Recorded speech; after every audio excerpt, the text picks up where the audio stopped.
co-play. And what I mean by co-play is playing with your kids, entering into the space with them, because the more you understand it from their lens, the more you're going to be able to help them from your lens. But if we are approaching children from our perspective and they do not feel seen, heard, and understood, it kind of discounts some of the things that we're saying, right? Because if someone is talking to us and we don't feel heard, we're going Hmm. to be less likely to listen to what they have to say. Right. And that's exactly where kids are. So when you lean into the process and you show interest and engagement, you uncover so much. It is fascinating how much I have learned about my clients in the digital realm. Fascinating. Like, I'm getting Mm. chills thinking about some of the things and some of the work that we've uncovered. And from an outsider's perspective, it looks like we're just playing. And that's kind of Yeah. like a funny thing that play therapists also talk about. Like, we're not just playing.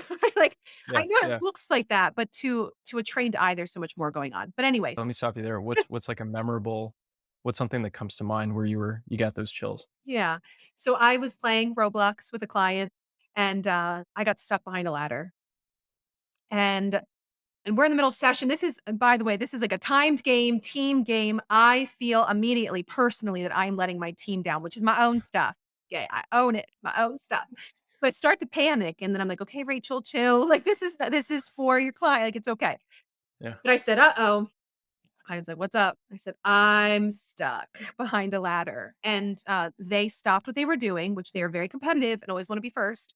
Stopped what they were doing, came over to help me, so kindly navigated me out. And I'm telling you, like, first off, I'm not the best in some of these gaming spaces. I try. Okay, so that's part of it. The other part, it really was hard. Like I was really stuck. But anyway, Mm.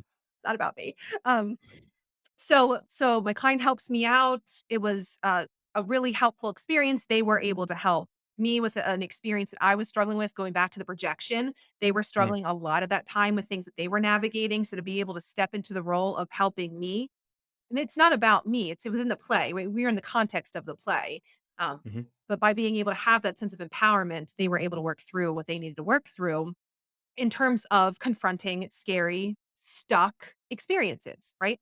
Mhm. So the game ends, they get second place. Now, they would typically have very extreme outbursts when Mm. not winning, being first, being the best, very goal and achievement oriented. Mm. They were not even upset. They weren't upset at all. And we were able to process that verbally of what that meant to pause and work on something else or to, obtain resources or support others, even though that didn't make you first, it still Yeah.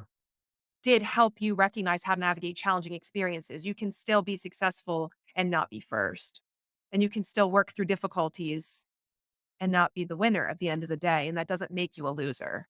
And I think that lesson, I don't think it was so readily apparent, like we're talking about it now, but I think that that was Mhm. the message that was conveyed in that experience.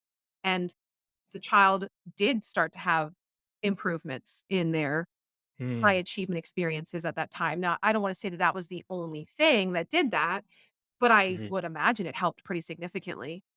But in that moment, I always tell therapists this, in that moment, I got into my own head. I was like, I don't know the space, and this is something that's really Mm. important to note with parents too. We don't know these spaces, so part of us feels incompetent because we don't wanna lean into this space and not know what we're doing, and either in therapy, provide therapy services that are not rooted in, competence. From a Mhm. parent, we don't wanna enter into this space and get frustrated or, not know how to figure things out. We start to get Mhm. into our own heads.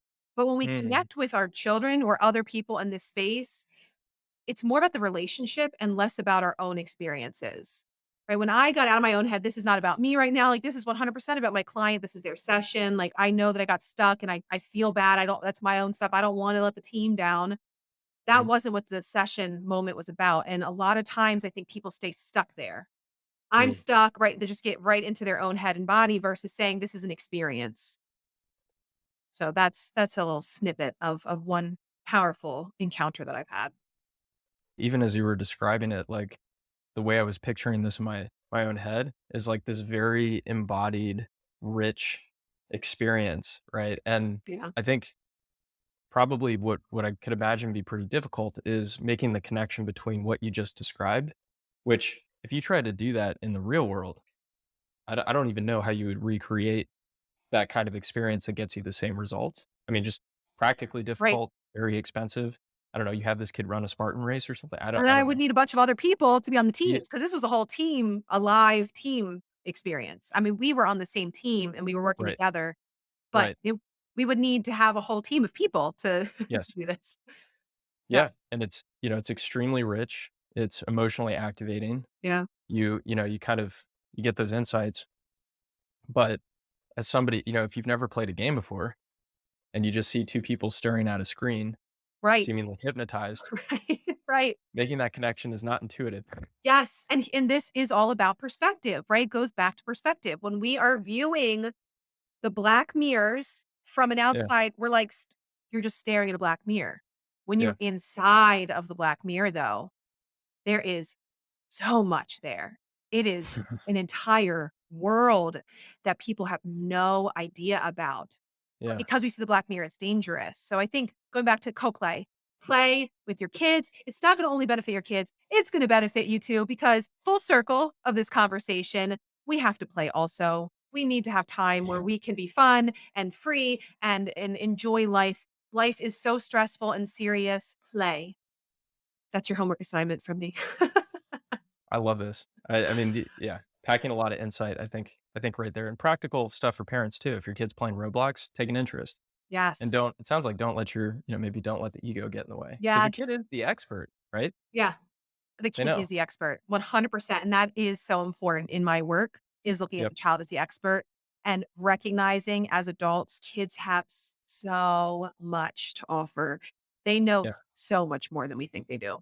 They just might not be able to articulate it in the same way that we do, but when we're able right, to enter into a space where they're able to thrive in their communication to us about what they know, about how they're yeah. problem solving, it is eye-opening and fascinating and just the coolest.